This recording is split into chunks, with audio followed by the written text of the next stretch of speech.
أسعد الله مساءكم مشاهدينا الكرام من تلفزيون جمهورية سوماليلاند. نرحب بكم ونقدم لحضراتكم نشرة الأخبار وأبرز العناوين في نشرتنا لهذه الليلة.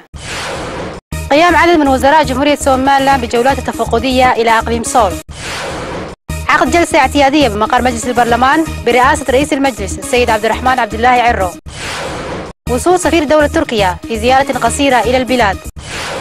كانت هذه أبرز العناوين، وإلى حضراتكم الآن النشرة بالتفصيل.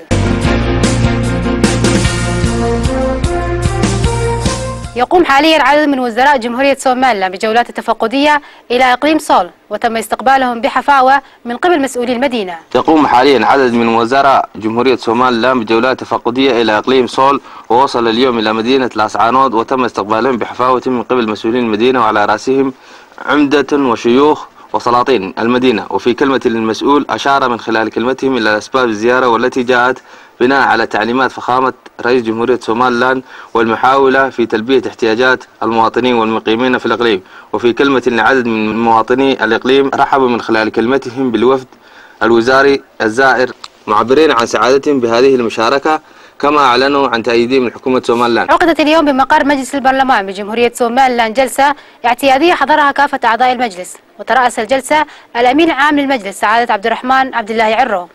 عقدت اليوم بمقر مجلس البرلمان جمهورية سوماليلاند جلسة اعتيادية حضرها كافة أعضاء المجلس، وترأسها الأمين العام للمجلس سعادة عبد الرحمن عبد الله عرو. وبعد الاطلاع على الأعمال كل من وزير وزارة التجارة ونائب وزير وزارة الثروة السمكية ووزير الدولة للشؤون الأمنية، والذي قد تم تعيينهم من قبل فخامة أحمد محمد محمود آدم رئيس جمهورية سوماليلاند، وبعد الأخذ بالأصوات تم التصديق عليهم، وجاء ذلك بعد الاستماع إلى أعمالهم وقراءتها على جميع أعضاء المجلس البرلمان، وبأغلبية تم التصديق على هؤلاء المسؤولين. قام عمدة العاصمة هرقيسة سعادة عبد الرحمن عيديد سولتيكو بجولة مفاجئة بعد منتصف الليل من أجل الاطلاع على سير الأعمال في العاصمة.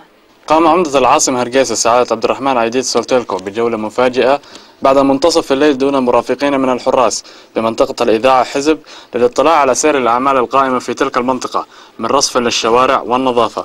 وفي كلمة عمدة العاصمة هرقيسة سعادة عبد الرحمن عيديد سولتيكو أشار من خلال كلمته أنه يجب على كل مسؤول مراعاة المصلحة الوطنية، وأنه يسهر على أمور المواطنين، وبأن هذه الجولة ليست هذه الجولة الأولى التي يقوم بها سعادة عبد الرحمن عيديد سولتيكو. استقبل اليوم نائب وزير وزارة الخارجية بجمهورية سوماليلاند سعادة موليد محمود إبراهيم بمطار عقال الدولي مبعوث الأمين العام للأمم المتحدة والخاص بجمهورية سوماليلاند وصوماليا. استقبل اليوم نائب وزير وزارة الخارجية بجمهورية سوماليلاند سعادة موليد محمود إبراهيم بمطار عقال الدولي مبعوث الأمين العام للأمم المتحدة والخاص بسوماليلاند وصوماليا السيد نيكولاس كي.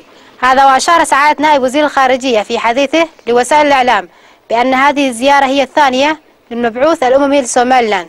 وأضاف نائب وزير الخارجية أن مكتب أنسوم التابع للأمم المتحدة بمدينة هرقيسة يتكون من قسمين، قسم يهتم بالأمور السياسية وقسم آخر يهتم بالشؤون الإنسانية. ذكر كذلك أن المبعوث الدولي نائبان يديران هذا المكتب، السيد فيليب لازاروني والذي يدير قسم الشؤون الإنسانية، والسيدة سورير والتي تدير القسم السياسي. هذا وأشار سعادة نائب وزير الخارجية في حديثه إلى وجود تعاون مشترك بين سوماليلاند والهيئات التابعة للأمم المتحدة والعاملة في الوطن، خاصة في مجال الشؤون الإنسانية. ذكر كذلك أنهم سيتم مواصلة هذا التعاون المشترك بين الطرفين. من جانبه أشار السيد نيكولاس كي في كلمته إلى شعوره بالسعادة لوجوده بسوماليلاند، وأنه يتطلع لعقد لقاءات عدة مع رئيس الجمهورية فخامة أحمد محمد محمود سيلايو والوزراء، وذلك لمناقشة كيفية تطوير العلاقات الثنائية بين الطرفين. وصل اليوم سفير دولة تركيا الصديقة والمقيم بدولة جيبوتي ووفد رفيع المستوى وصل للعاصمة هرقيسة في زيارة قصيرة للاطلاع على الأحوال العامة في البلاد. وصل اليوم سفير دولة تركيا الصديقة ومقر إقامته بدولة جيبوتي ووفد رفيع المستوى وصلوا إلى إقليم سلل في زيارة قصيرة للاطلاع على الأحوال العامة بالإقليم. كما من المتوقع أن يقوم بتوزيع مواد غذائية على 300 عائلة بإقليم سلل. هذا وفي كلمة لسعادته أشار من خلالها إلى مدى الترابط الوثيق فيما بين الدولتين الصديقتان والقديمة. هذا كما كان لدى الاستقبال سعادته عدد كبير من المسؤولين بإقليم سلل. ومن المنتظر أن يلتقي سفير دولة تركيا لدى تواجده بصوماليلاند بعدد من المسؤولين الحكوميين. وفي الشأن العالمي،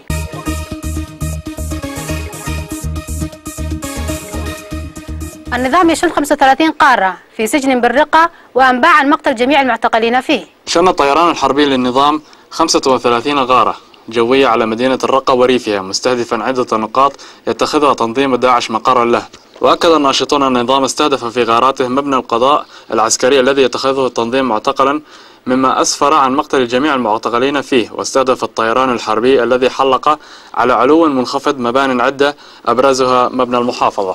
وزير الدفاع البريطاني يؤكد تمديد قواته في العراق. أكد وزير الدفاع البريطاني مايكل فارون في تصريحات له أن دور المملكة المتحدة في العراق يتجاوز المهمة الإنسانية قد يستمر أشهر عديدة، وأن بلاده وبلاد أخرى في أوروبا عازمون على مساعدة العراق لمحاربة هذا الشكل الجديد والمتطرف والذي يتخذه تنظيم داعش. مشاهدينا الكرام، بهذا نكون قد وصلنا إلى نهاية نشرتنا لهذه الليلة. على أمل اللقاء بكم في نشراتنا المقبلة.